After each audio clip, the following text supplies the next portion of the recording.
ସରିଲାଣି କାମ? ହଁ ସରିଲା ପା ଆଉ ଗୋଟେ ନୂଆ ଦାମୁରି ଆଣିଛ ହଲଉଛି ଖାଲି ମୁଣ୍ଡ ଟିକେ ତମ ଗୋଡ ଖାଲି ଲଗେଇଦବା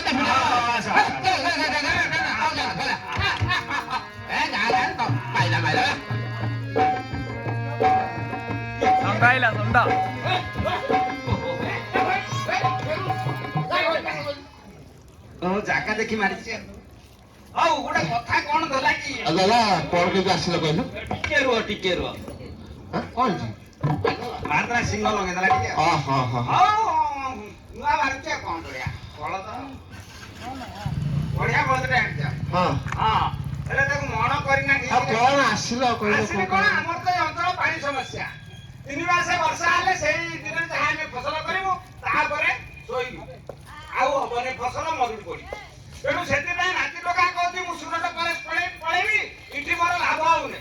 ମୁଁ ତାକୁ ବହୁତ ବୁଝେଇଲି ମୁଁ ଶନି ଆମର କେମିତି ଚାଷ କରୁଛି 3 ଫସଲ ଉଠଉଛି ଦାଦା ସମସ୍ତ ଆମର ବି ପାଣି ସମସ୍ୟା କାରଣ ଯୋଉ ଜଳସ୍ତର ଦିନ ଦିନ କମି ଯାଉଛି ନଳକୂପ ଆଗରୁ ଯେତିକି ଖୋଳା ହେଇଥିଲା ବର୍ତ୍ତମାନ ସେତିକି ହଉନି। ମୋର ଯୋଉ ବିଲ ଗୁଡିରେ ଖୋଳିଥିଲି ସେଥିରେ ଆଉ ପାଣି ଆସୁନି। ତେଣୁ ଆମକୁ ଜଳଟା ଏବେଠାରୁ ସାଇତିକି ରଖିବାକୁ ପଡିବ। ଯୋଉ ଜଳ ହଉ ଘରେ ବ୍ୟବହାର କରୁଥିବା ହଉ ବା ବର୍ଷା ପାଣି ହଉ।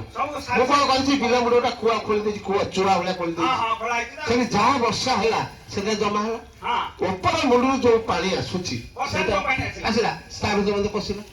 ତେଣୁ କଣ ହଉଛି ନା ବର୍ଷା ଦିନ ପରେ ପାଣିର ଆବଶ୍ୟକତା ହେଲା ମୁଁ କଣ ସେଇଥିରୁ ବର୍ତ୍ତମାନ ବୋହିକରି ତେଣୁ ସବୁ ପ୍ରକାର ମୋ ଝିଅ ତ ଲୋକମାନଙ୍କୁ ସେଇ ବିଷୟରେ ବୁଝଉଛି ମାନେ ଯୋଉ ଆମେ ଗାଧଉଛେ ବା ପରିବା ଧଉଛେ ସେ ସବୁ ପାଣି ମଧ୍ୟ ଆଉ ଥରେ କଣ ବ୍ୟବହାର ହେଇପାରିବ। ହଁ ଝିଅ ସବୁ ବୁଝଉଛି। ତେଣୁ ଆଜି ଗୋଟେ ଦାଦା କାମ କରୁନା ଆଜି ସେଥିପାଇଁ ମୋ ଝିଅଟା ପୁରସ୍କାର ପାଇବ ପଞ୍ଚାୟତ ବିଷୟରେ। ହଁ ଉପରୁ ସାର୍ ମାନେ ଆଉଛନ୍ତି ସେ ବୁଝେଇବେ ଭଲ ଭାବରେ କେମିତି ଆମେ ଜଳକୁ ସଂରକ୍ଷଣ କରି ରଖିପାରିବା ନଷ୍ଟ ନ କରିବା ତାହେଲେ ଆମ ଜଳସ୍ତର ବୃଦ୍ଧି ଫେରେ ପାଇବ।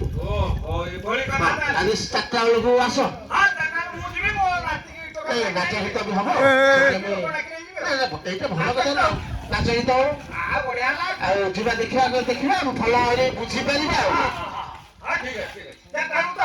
ହଁ ତମେ ଯାଅ ମୁଁ କୋଦାଳଟା ନେଇକି ବଳଦ ତ ପଳେଇଲେଣି ଯାଉଛି ବାଡ଼ି ପଟେ ଯାଉଛି ଆଉ ହଁ ହଁ ହଁ ଚାକୁନା ଫଳ ଖାଉଦେବେ ହଁ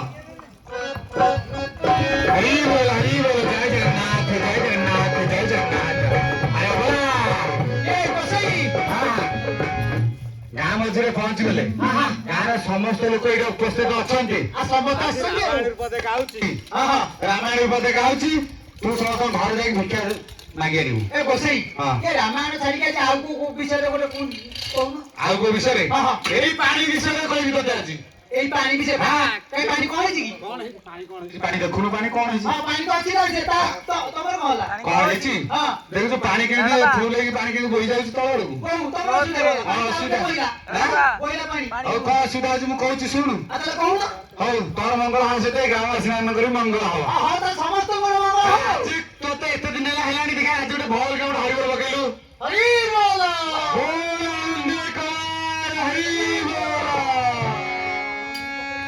ଶୁଣ ଶୁଣ ଶୁଣ